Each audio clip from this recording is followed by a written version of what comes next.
یہ کہانی ہے ایک خوبصورت لڑکی کی۔ وہ نہیں جانتی تھی کہ ایک جن اس کے ساتھ کیا کرنے والا ہے۔ وہ ایک ویران حویلی میں کام کرتی تھی۔ لڑکی اور جن کے درمیان ایسا کیا ہوا؟ دیکھنے کے لیے اس ویڈیو کو مکمل دیکھیں۔ یہ کہانی ہے ایک چھوٹے سے گاؤں میں رہنے والی ایمان کی۔ ایمان کسی پری سے کم نہیں تھی۔ اس کے چہرے پر معصومیت اور آنکھوں میں روشنی تو تھی، لیکن حالات نے اس کی مسکراہٹ چھین لی تھی۔ بیمار ماں کی دیکھ بھال اور خالی برتن دیکھ کر وہ روز پریشان ہوتی۔ وہ اٹھتے بیٹھتے سوتے جاگتے بس یہی دعا کرتی، یا رب میری ماں کو صحت والی زندگی عطا کر۔ ایمان کی ماں پچھلے کئی سالوں سے بستر پر تھی۔ شدید دوا کے پیسے نہیں تھے، کوئی قریبی رشتہ دار پاس بھی نہیں آتا تھا، خرچ کا کوئی ذریعہ نہیں تھا۔ کئی راتیں یوں ہی بھوکے پیٹ گزر جاتی، لیکن ایمان کی کبھی بھی اپنے رب سے شکوہ نہ کرتی۔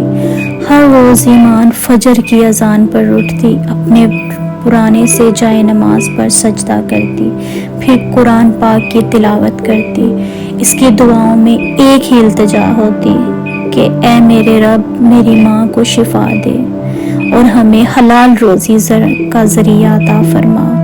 گاؤں میں لوگوں نے ایسے بہت سے برے راستوں کی صلاح بھی دی۔ کچھ نے شادی کی صلاح دی اور کچھ نے نوکرانی بننے کی اور کسی نے برے کاموں کا۔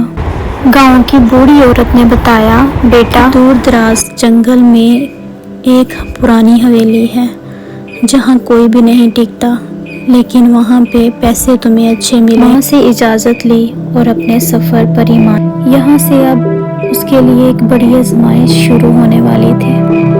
اس حویلی کا نام تھا پرانی حویلی۔ یہ کئی سو سال پہلے کی بنائی ہوئی تھی، جو کئی سو سال سے بند پڑی تھی۔ یہاں جو بھی آتا یا وہ پاگل ہو جاتا یا پھر غائب ہو جاتا۔ حویلی کے آس پاس سے بھی کوئی بچہ بھی نہ گزرتا۔ بڑوں کا کہنا ہے کہ یہاں پہ کوئی بھی جاتا ہے تو وہ زندہ واپس نہیں آتا۔ ایمان چلتے چلتے جب اس نے یہ سنا تو وہ ایک دم سے ڈر گئی، لیکن اس نے جب اپنے رب کی طرف دیکھا تو اس نے عہد کیا، میں یہاں ضرور جاؤں گی۔ حویلی میں رہنے والا جن جس لڑکی کو دیکھتا اس کا دیوانہ ہو جاتا، اور اسی طرح جن نے بہت سی لڑکیوں کی زندگیوں کو برباد کیا، ان کے ساتھ زیادتی کرتا اور ان کو مار دیتا۔ لڑکیوں کو لالچ کا جھانسا دیا اور ان کے ساتھ زیادتی کی۔ ایمان جیسے ہی حویلی میں داخل ہوئی قرآن کی تلاوت کے ساتھ اور ہاتھ میں قرآن پکڑے ہوئے، یہ دیکھ کر جن حیران ہو گیا اور ایمان کی خوبصورتی دیکھ کر اس پر فدا ہو گیا۔ ایمان آگے آگے چلتی، جن اس کے پیچھے پیچھے۔ لڑکی کوئی بھی کام کرتی، جن اس کے پیچھے پیچھے، چاہے وہ جھاڑو لگاتی، نماز پڑھتی، دعا مانگتی، جن لڑکی کو چھپکے سے دیکھتا رہتا۔ ایک رات لڑکی جیسے ہی اپنی ماں کے لیے جائے نماز پر بیٹھی دعا مانگ رہی تھی رو رو کر، جب جن نے ایمان کو روتے ہوئے اپنی ماں کے لیے دیکھا تو جن نے ایسے ہی لڑکی کو لالچ دینا شروع کر دیا۔ اگلی ہی صبح ایمان کے تکیے کے پاس سونے کے سکوں کی گٹھلی رکھ دی۔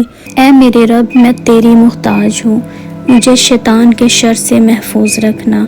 ایمان غصے سے بولی، اے جن تو جہاں پر بھی، میں تیرے جھانسے میں کبھی بھی نہیں آؤں گی۔ اور جن ایمان کی یہ بات سن کر وہاں سے چلا گیا۔ ایک اللہ کے بندے کا گزر حویلی کے پاس سے ہوا، پیدل چلتا چلتا اس حویلی کے اندر تک آ گیا۔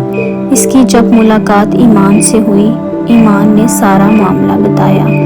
مولوی صاحب نے کہا، مولوی صاحب دیکھتے ہی سمجھ گئے اور کہا، بیٹا یہ تیری اللہ کی طرف سے آزمائش ہے۔ مولوی صاحب نے ایمان کو چھڑکنے کے لیے پانی دیا اور کہا، بیٹا ایمان یہ اپنے اوپر چھڑکتے رہنا۔ ایمان نے بالکل ویسا ہی کیا۔ اس دن اسے جن نظر آنے لگا۔ جیسے ہی جن ایمان کی طرف بڑھا دوسری طرف ایمان کی ماں گھبرا کر اٹھ بیٹھی اور جائے نماز پر گر گرا کر اپنی بیٹی کے لیے دعائیں مانگنے لگی، رو رو کر، اے اللہ، میں تجھ سے اپنی بیٹی کے لیے اس کی حفاظت کی دعا کرتی ہوں، میری بیٹی کو شیطان کے شر سے محفوظ رکھنا، ہمارا کوئی نہیں ہے، بس تو ہی ہے، میری بیٹی کو اکیلا مت چھوڑنا۔ جیسے ہی ایمان کی ماں ایمان کے لیے دعا کرتی، وہاں جن ایمان کے نزدیک بھی نہ جا پاتا، ایمان کو ہاتھ تک نہ لگا پاتا۔ جن دیکھ کر بہت حیران ہوا اور بولا، تم کوئی عام لڑکی نہیں ہو۔ یہ کہہ کر جن واپس لوٹ گیا اور ایمان خوش ہو گئی۔ ایمان نے جائے نماز پر سجدہ کیا اور اپنے رب کا شکر ادا کیا، دل ہی دل میں خوش ہونے لگی۔ ایمان خوشی خوشی اپنی ماں کے پاس لوٹ گئی۔ اگر انسان کا توکل اور ایمان پکا ہو تو جن تو کیا، دنیا کی کوئی طاقت اس کا کچھ نہیں بگاڑ سکتی۔ اللہ ہمیں اور ہماری تمام بیٹیوں کو اپنے حفظ و ایمان میں رکھے۔